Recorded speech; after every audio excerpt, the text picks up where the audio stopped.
In this video, we'll show you how to set up and customize the program for a new match. In the match setup window, you can enter a number of data about the match, such as the date, the competition type, the competition day, and whether your team is playing as home or visitors. The first time you use the software, you will have to input your team's data. Click on Add Team. You will see a dialog where you can enter the name of the team. After this, you will be able to add players to that team. Click on Add Player and go on entering data for your players: their name, jersey number, default role, birth date, and nationality. Keep clicking Add Another Player until you're done, at which point you can dismiss the dialog by clicking on OK. All the players you've entered will be saved in TieBreak's database. Once you've entered the data for a team and its players, you won't need to do this again for every match. You will be able to select your team from the drop-down menu in the match setup window. For example, let's choose the default team, which comes preloaded in your installation of TieBreak. As you can see, all the players' drop-down menus are populated with the players from that team. The same will happen when you choose the team that you will have entered as your own. In this window, you can also modify players' data or delete players. Careful! Deleting a player here does not mean that you're not taking them with you to a particular match. It means you're deleting them from the database, and thus they won't exist anymore in the program. Before starting the match, you will have to choose which team is serving first and the starting positions for the two setters.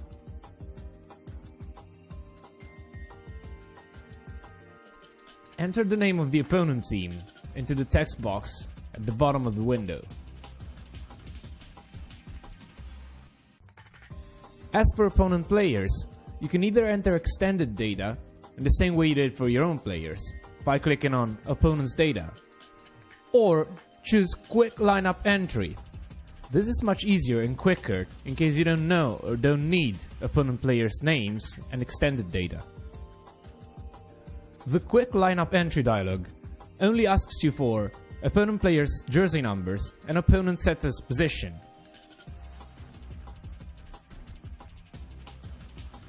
After filling in the data, let's see what's in the menu bar. The question mark menu lets you access the manual and information about support and licensing. From the edit menu, you can configure settings.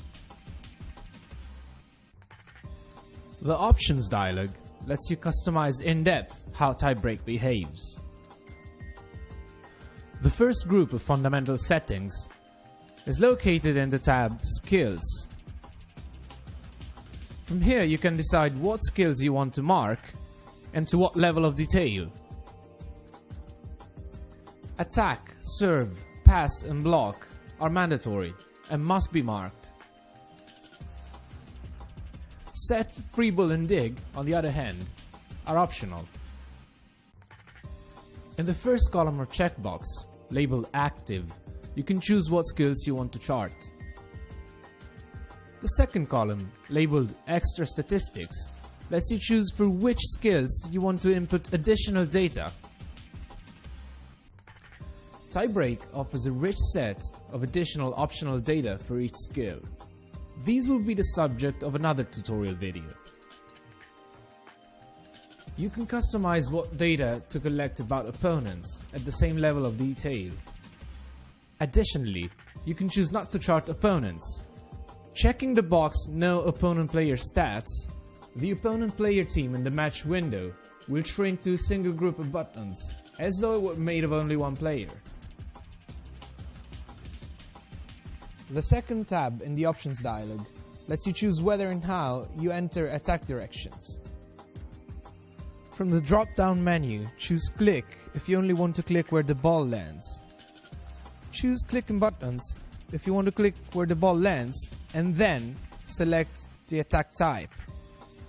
Finally, choose Buttons if you want the buttons for attack type to be placed inside the zones where the ball lands, so you can enter both with one click. With the checkboxes right below the drop-down menu, you can choose whether to chart serve and pass zones. Finally, you can choose whether to enter attack directions for all attacks, which is what will happen if the box at the bottom right corner of the dialog is unchecked, or only for attacks that receive selected marks, namely double plus, plus, minus, and double minus. Proceeding to the third tab, we can set some game options. There are 3 checkboxes for each team. The first one, no libero, is for playing without libero.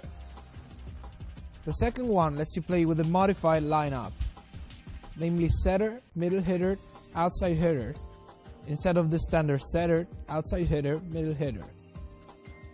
The third one will make a dialog with buttons appear for choosing the set type, instead of the standard extra statistics dialog. Please refer to the tutorial video Extra Statistics for more details. The checkbox Modified Pass will make the 2 hitters and libero appear in the back row for passing when checked. Finally, the box Choose Setter's Call will allow you to choose the call using a reduced interface. The last tab is for customizing how the user interface looks like. When the first checkbox is checked, the court will appear horizontally instead of vertically.